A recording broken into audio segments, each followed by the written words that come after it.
So, a few things to note about chalk. I definitely want you to just play and experiment with colors. So, as you can see, that's my finished flower.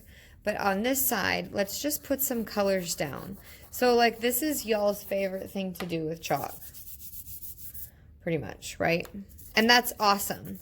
But if you start to do this for details, like say in your eyeball, you're going to struggle. You're going to struggle with definition. You really want to work on control. This is a beautiful way to make a background. Absolutely beautiful. The colors you can layer, it becomes rich. You make new colors in between. So if this is what you like to do with chalk, then maybe consider doing this for part of your background. However, if you're practicing and experimenting this week and chalk is something that you are really interested in maybe doing an eye with, this is probably not the way you want to do it. You definitely want to do it more like the flower technique where I didn't blend, I blew the chalk away and then very gently came in maybe to blend a few pieces. This eye, for example, I did with chalk. And I did a very light blend, but then I came in with a very hard edge of the chalk to make all that definition. Not really a big fan of the eyelashes, but I'm working on it. I was also working with blending and mixing skin colors. So if you want to do a chalk eye, which I think looks very realistic, I would definitely begin pulling out some of the skin colors and gently, carefully practice with the blending. This could be part of your eyelid, right? Like maybe you're doing a closed eye.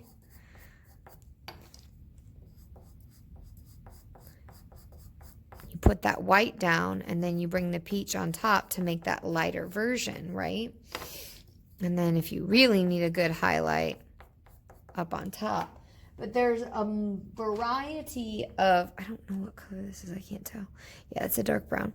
There's a variety of skin tones within the chalk. It's just a matter of you practicing how you're going to blend them and use them in your self-portrait. All right, Mustangs, I'm going to talk to you a little bit about just an ink drawing of an eye. So I have a regular old ink pen here. The first thing you're really going to want to do is practice, make sure it works, and then practice your light, medium, and dark values, but with an ink pen. I find that the best time to do this is when I'm talking on the phone or having to listen to someone talk. It helps me to focus on what they're saying, but I also practice the very lightest pressure that one can apply with an ink pen because it's different than a pencil. So this can be very challenging. So while you're experimenting this week, just this nice light gradation of colors is what you're going to need to achieve. And then start sketching. Oil pastels. So we all love oil pastels, but sometimes we love to hate them because they're a bit challenging. So I'm going to show you some things that I want you to practice while you are experimenting. So definitely practice some of the different skin tones by using some of the different colors that you have. Whether it's the brand new pack or the basket, you all have the 28 pack. So if you notice what I'm doing, I'm creating a good 3 or 4 different skin tone variables. Now, this white was dirty, so I've added in some gray, which is fine. What I want you to take note that I am not doing is blending with my fingertips. It's a nice shade right there. I'm using the oil pastels themselves to get the color I want. You guys have a tendency to do this, right? And then you go like this, and then you kind of go like this, okay? Don't do that with oil pastels. That's really not, that's chalk. This is oil. And so if you're going for a light value, you might want to put down a light, medium tone, and maybe some peach undertones.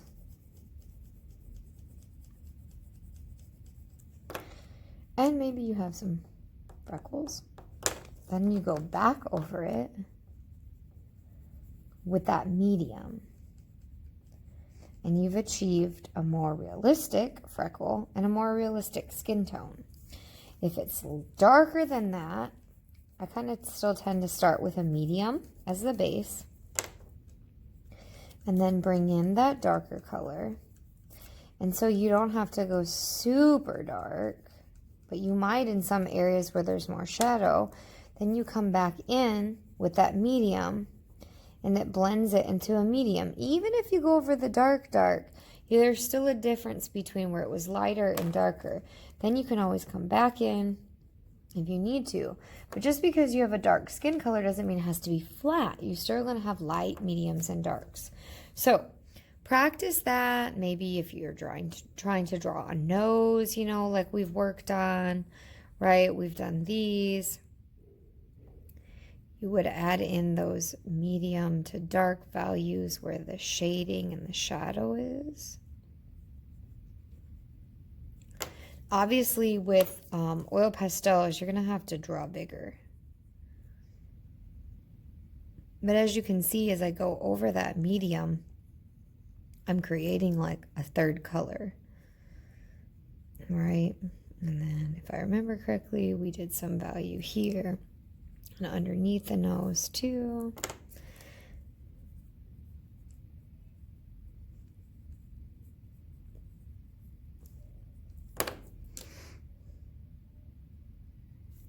The thing about oil pastels, though, is like I said, they're bigger. So whatever you're drawing, you really have to go big about it. Make sure that it's clean. But sometimes you can use the white as your blender, or the light peach, or that medium skin tone brown that I was using, this one. And if you really need a dark,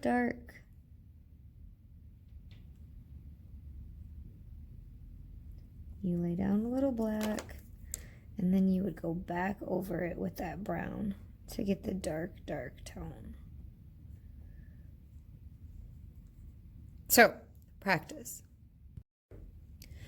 Hey Mustangs, today I want to talk to you a little bit about paint and eyeballs, right? Because our whole theme this week is experimentation with eyes. So, first things first, I have a very basic setup of my eye, right? And I'm going to use that when I go to paint this.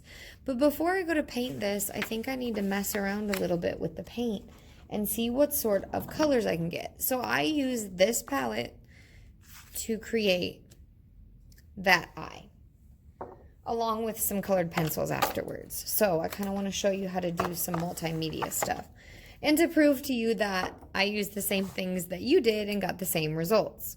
So I'm going to start with my peach, and it's a little dirty, so I'm just going to kind of wake it up and make sure I've got a good peach happening.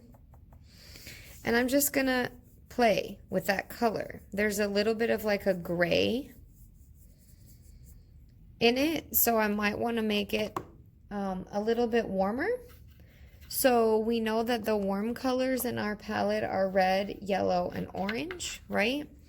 So I am putting a little bit of peach, mixing it in here, and adding a little of this. It becomes a little bit more orange, so it's a little too yellow for me. So I'm going to put a little peach back into it, and then maybe use a little of this like burnt sienna brown. Yeah, it's a nice color. This is actually, it's a much more warm color. If you want to keep going and make a darker skin tone, the brown that we have is a little red. So bringing in a little green, I know this is going to sound weird, with that brown will actually make it more of a chocolate brown. It's a very difficult balance, and so that's why I want you to practice mixing before you paint. See, it's a much nicer, like a chocolate brown versus a red brown. Obviously right now I'm just painting, right? But then maybe I wanted some warmer tones here, or maybe on the top, right? And then maybe I decide to come back in with some peach and highlight. Now, one thing that I will tell you about my eye is that I did it in layers and I let it dry. So I'm going to do a nice hyperlapse of the eye for you so you can see what I did.